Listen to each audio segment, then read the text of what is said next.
Hello, I hope all is progressing well. Welcome to I Don't Know, We Can Talk About It, where we discuss myriads of topics civilly, reasonably, and responsibly. My name is Kevin Dufresne. Our first topic is with regard to how to approach homelessness. The article is engaging with educational funding and discussing homelessness to a degree, though one may wonder of how individuals, teenagers, youth become homeless and are to navigate the living within laws as individuals that may not have a primary abode, as individuals that may be wandering without guardianship. Now, one may consider how education may experience many advancements and how there are many directions societally that need addressing to ensure the progression of individuals without assistance for education or for housing might develop. When considering the situations that might arise randomly, God forbid, a situation in the family leaves an individual without a home, without a family, and without anyone's awareness of the individual's state of being, state of living, the areas that may be able to address these particular individuals may be beyond only housing, may be beyond only education, may have to do with how a foster system might integrate with housing, how a state addresses family, how a state becomes an extension for family to support individuals that may be in those situations. Adults receive different treatment than individuals that are not adults. So how does the state propose to address what happens when the youth become adults? There are areas of living that require integrative systems that are able to support better outcomes, intentionally aligning with what may bolster one's well-being in society. So one may consider how if individuals do become without home, family, without awareness of any extending family, if any, in the area, nationwide, locally, then might the state, might the nation benefit if an individual of such an experience goes into a route toward service? Especially if without a record that may affect one's entering, one's acceptance into service, considering military, thinking Army, Navy, Air Force, Marines, Coast Guard. So, with these dynamics, one may consider how the mutual benefit grows through a circumstance that is impactful to lives, is impactful to economies, though the routing is to ensure individuals will grow with more awareness, grow with education, grow with the supports to be able to thrive independently beyond the supports, beyond the state, though with gratitude for receiving the supports. Of course, to each one's own if one embraces the supports, though the individual finds a space of mutual benefit that offers the individual to not only receive support, though give support. I think a pathway of the sort is extremely valuable to ensuring that individuals are not going to suffer due to a lack of funding, though individuals abide by livelihoods, by standards that are mutually beneficial in ways that not only support the individual, though the nation.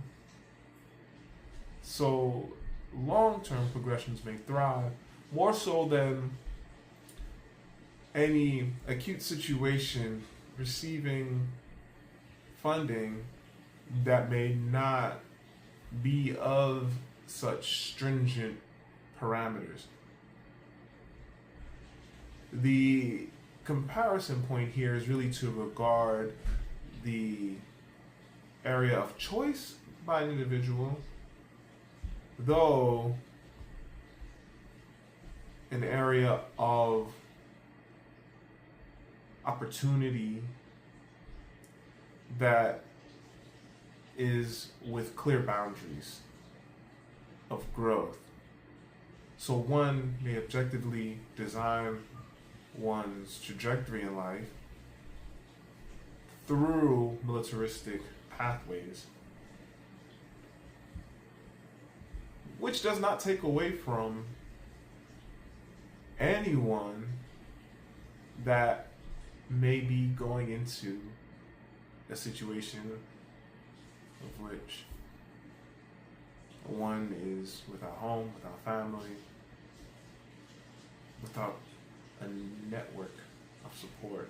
So I think there are many ways to address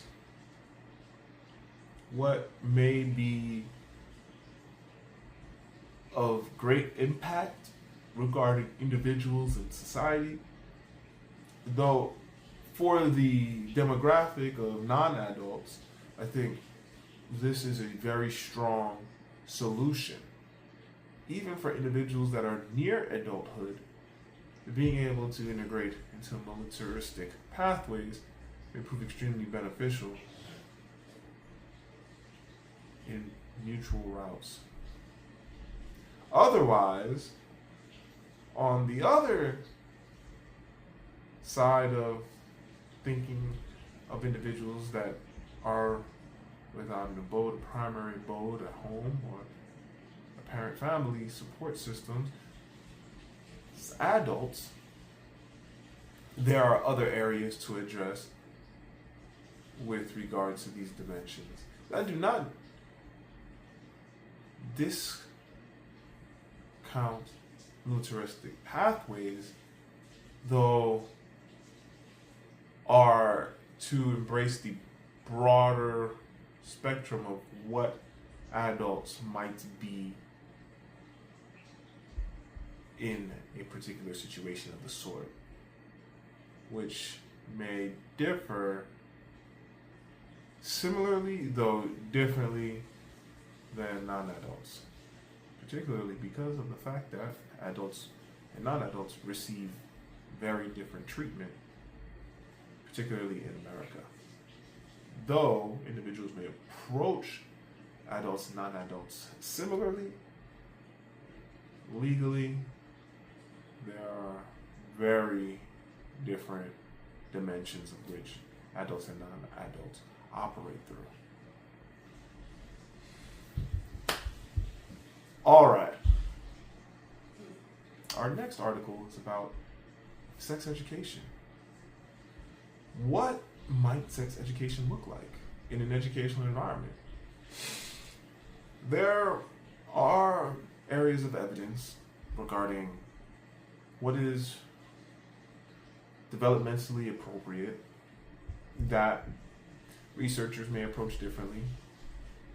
What is essential to teach in an educational environment that might not impede on what might already be happening with the health sciences in an educational environment, because learning about the body and how the body may process is very important. So examining sex with biological determinations, which may include pregnancy and conversations about coitus, and to consider what sex education might be when one may consider the conversation of gender, may bring about different approaches as well as perspectives in discussion, whether in agreement or disagreement. The realms of conversation may easily align when considering the health sciences and considering what is extremely objective. Extremely objective does not dismiss what is arguably subjective, which individuals may observe gender as subjective, extending beyond the conversation of sex, though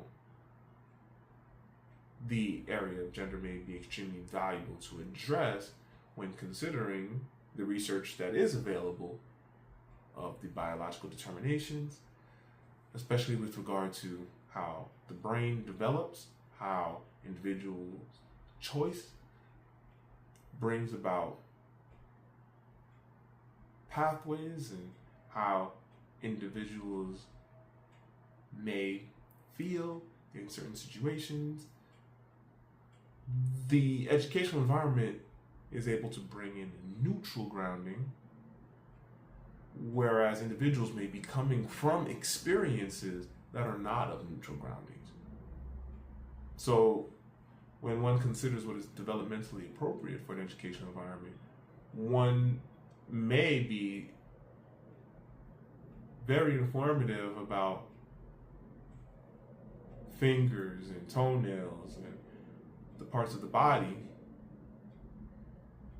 where that information is extremely relevant, because individuals are coming from environments, experiences that are already engaging with the body, though not to a degree of awareness, of biological awareness, of health science, though of whatever the situation or situations may be of that individual's experience. So when an educational environment brings in sexual education, the opportunity to address health science and the purposes of health science, integrating sexual education as a part of the health sciences, observing objectively how bodies may grow, how bodies may be, may prove extremely enlightening and grounding for individuals, especially regarding the individuals may find opportunity to grow mindfully through lessons of the sort. The reality of this conversation is that in health science, that will not be the only topic to cover. It may be an interesting topic of many topics of health science, which is where I think the benefit of educational environments embracing health science to capacity brings about opportunity to have individuals grow with awareness without feeling any senses of demonization that may be from experiences before the educational environment. So with awareness, individuals may grow more mindfully, feel more comfortable, and be able to navigate what is of health science more beneficially, more naturally, and with good social development, especially considering the health sciences may involve the other elements of one's being. So I think what educational environments may offer is extremely valuable with regard to being mindful of the fields that may be operating and finding the grounding to observe that one particular area that one may go to university for may not be the all-encompassing area, a full-on study that individuals will be majoring in, if not choosing to do so in university, though with each grade available for individuals to embrace differently, perhaps as an elective in high school. So individuals may be able to go for a deeper dive in a particular direction. Though in health science, individuals may get particular area focus, differentiating between elementary school, middle school, high school. So when individuals are in conversation, the minds may tune more scientifically, more with direction of awareness of self through capacities that may be career aligning, through capacities that allow individuals to understand how to communicate about certain topics respectfully, how to address particular terms. Now, the area of which they come into discussion may be heavy with regard to terminology. And certain areas of terminology are actually able to receive coverage in other courses so as to address perhaps business dynamics, communication dynamics, social dynamics that may be very possible through a history course, that may be very possible through an English course. So I think there are ways to not only develop mentally in terms of age address any particular topic, though of regard to what learning may be, what an educational environment is able to encompass, because every educational environment will offer differently. And being able to navigate these dynamics may be extremely empowering for individuals. Now, to the article again, if, for example, an article decides to really dig into what the idea of getting a high school diploma, going into marriage, and saving sex for marriage, and that being a successful model, then I think an article might really address other dimensions of the conversation that are important to engage with in those dynamics. Addressing what are the possibilities of marriage, alimony, child support, divorce, separation. There are other parts of the picture to think economically of that really bring more human dynamics to the front of the table to say, let's approach well-rounding human beings so as to ensure that individuals are able to make responsible decisions and grow responsibly, especially beyond the dynamics that are seemingly set in stone because individuals are youth and growing up and may not be completely aware of what is possible until a particular point in life when the individual is like, here's what I really want to do. That's when an individual may be going through an experience of what someone that is already aware of these types of situations way earlier, due to a different learning pathway, is engaging with then, and the difference in lifestyles and trajectories will be what they are. Though the relevance of skills that come with such an awareness of navigating life, from there, the mindset, the thinking of broader awareness are extremely valuable to one's well-being long term, and of course what future generations may benefit from long term. There are so many directions and areas to cover with both of these articles. So from here, we're going to move with Origami. All right. I have here a square sheet of paper. I'm just going to fold it in half, edge to edge.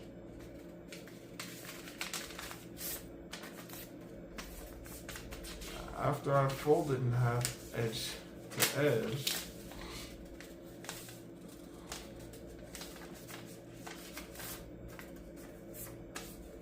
I'm going to fold the portions in the middle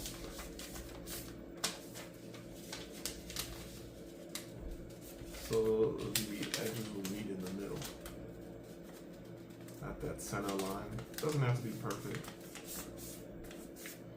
Next, just following that original fold, I'm just going to fold it, and we're going to fold in now, left to right, each edge again.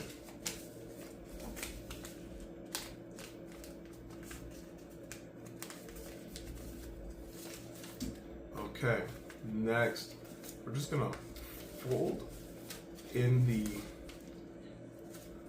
corners. We're actually going to fold it down. So we're going to fold in one side down, keep it down, and we're going to fold in the corner to the line. So we're going to make an arrow here, and I'll show here. You see this arrow here? It's pointing up at the rest of this rectangle. They're just going to just fold it out that way. See that? I'm just going to fold it out that way. Now what's going to happen on the other side is we're going to fold in. So we're going to fold in the corners. So we'll see the arrows are pointing in the same direction if the other one is shut, and that needs to be open. We're then going to open our recent fold, and we're going to make the opening, then we're going to flatten it. So here's the opening, and you see that flattening. Same idea again. Opening, and opening, and flattening. Now we're going to have our form as such. Okay? Next, what we're going to do is we're going to take this top portion, we're going to fold it over, then fold it in half. Okay, just fold it in half. When you fold it in half, it'll look as so. Then, after you fold it in half, it's very important to make sure you flip this over after you fold it. Then you're gonna just fold up at the corner. You're just gonna fold at an angle, and voila. Very simple. Okay? Gonna do the same thing in the bottom portion. Just gonna fold it over and fold it in half. When I say in half, I mean just cut that triangle and bring the edge to that center line that you're folding from. Okay, so bringing it to that line so you can see it here. Then fold it over, turn it, and again at the corner, this corner bend here, you can just bring it over. Okay, bring it over. Doesn't have to be perfect, just needs to be in alignment with these folds. You can find these instructions also in the summary, the link, the origami. Okay, so what we're gonna do next after we get that nice fold is we're gonna fold over the leg. So we're gonna fold over the leg. Okay, just right over the legs. See that?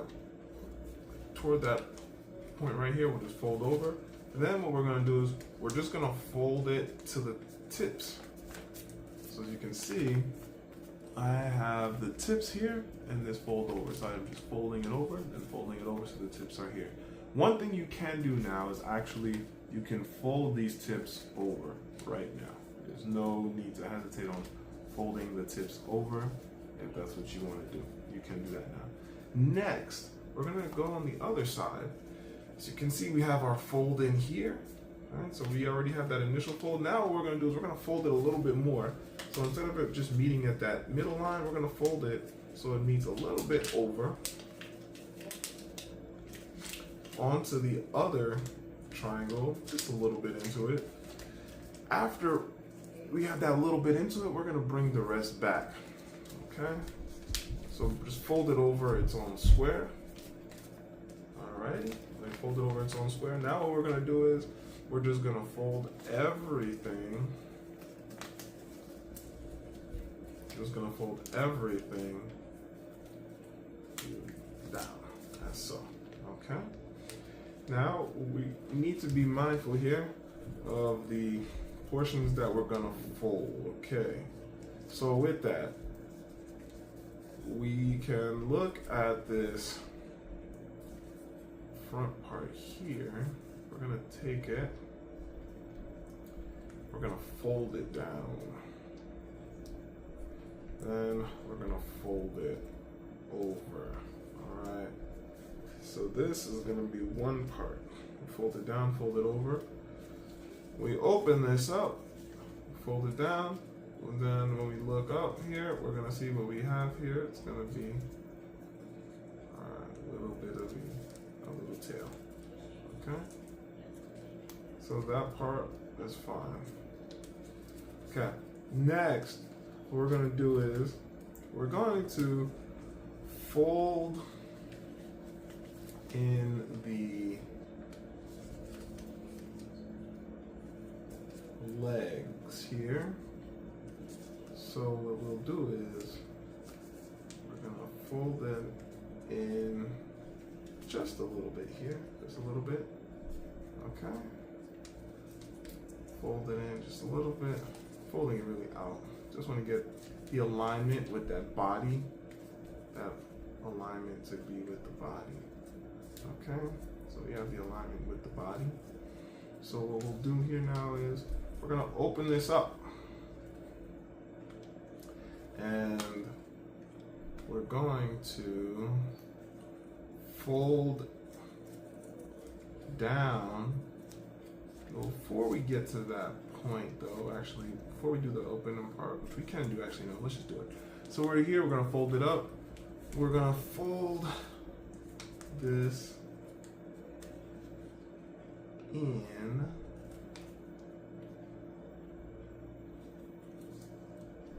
There's something I'm looking at here because oh, that's what happened. Excusez-moi. So let me make sure I get that fold correct. Oh no, that's correct.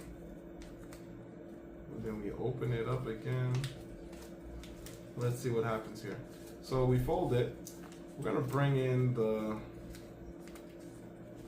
fold halfway in. So we'll bring it in, we'll fold it in to that point there. Then we're gonna squash it down. Yep, it's good there. Then we're gonna bring the other fold in the same way. We're gonna bring it to that. We don't want to lose this portion here. Okay, good.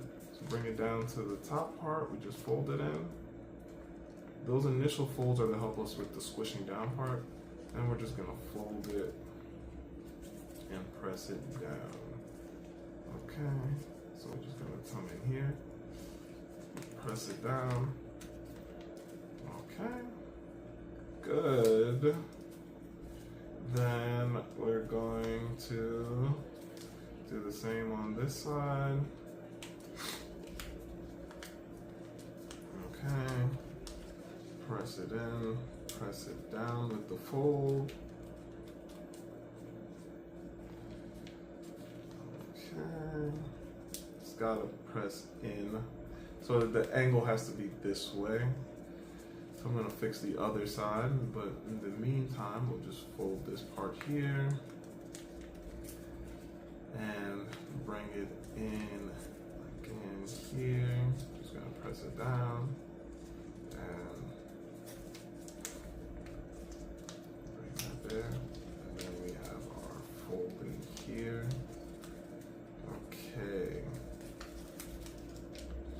So the other side is gonna have the fold again there, but it's gonna keep that fold in. So you wanna have that dynamic of the angle, like the forming, the roundness of the animal. Okay, this is an origami pig. Okay. So with that, we have the tail of this portion. Next, we have to make the head portion, which is gonna be in here. So what we'll do is we'll just fold in the head and fold it out. Open this up. We're gonna bend in the nose a little bit there. And what we have here is, well, we have our origami pig, though with flat ears. So there's a point of this where you can get the ears to pop out a little bit depending on the fold. So my pig is the type of pig with more like some nice flappy ears and a nice big body. So it all looks like one piece. Maybe the ears were cut off, but here it is. I'll give it to you close so you can see. Okay. And the design adds a different psychedelic factor to it, if one will. All right. Cool. My origami pig. Okay. I champion reading physical books. When an individual reads a physical book, there are long-term health benefits. The brain physically changes. These details fall underneath the umbrella of spatial development. What a wonderful science. The Book of Hormones. When addressing how one may embrace one's life, one may embrace many factors of health. The text covers hormones to a very extensive degree, with the different body parts, the effects of hormones in connection with the different body parts, how an individual may respond depending on how one's hormones are. There are many assisting diagrams to really understand the dimensions of the effects of hormones, how individuals may proceed with discussing hormones, navigating hormones with medical direction. And I think the text offers a really good collection of details for one to carry with one's medical professional in conversation, especially if one may have a situation that may bring one to inquire of one's well-being. So hormones are a part of the conversation. There are many hormones, and these factors may really benefit the awareness of people that care, especially about women's health, how hormones may shift and change through time. So individuals may be mindful of how to approach health, how to approach nutrition, how to approach even thinking about self with regard to growing with more experience on this earth and with great consideration of how individuals might be able to better respond to changes in life, especially if one is seeking to be of assistance to a different individual, or if one is seeking to be a better assistance to oneself. One may be well in tune with the developing information that is guiding about hormones and how hormones develop. I think the area of research is very, very important to be mindful of, because hormones are really huge in conversations of development and how people are really connects with how individuals engage with hormones, how hormones are in one's body. So I think the text does cover these dimensions well. I do feel as though the text is bringing about a lot of information which individuals may find worth navigating with other research as well, so as to be aware of any particular area that may be of interest, whereas the text is attempting to be all-encompassing and is proving to do so quite well, though the areas of development with regard to hormone that may be in a particular direction, particular organ, these portions of information, not only from the text, the Book of Hormones, though, elsewhere may support well-rounding mindfulness of hormones, generally, as well as particularly. Thanks for joining. I don't know. We can talk about it. Onward and Upward, Kevin Dufresne.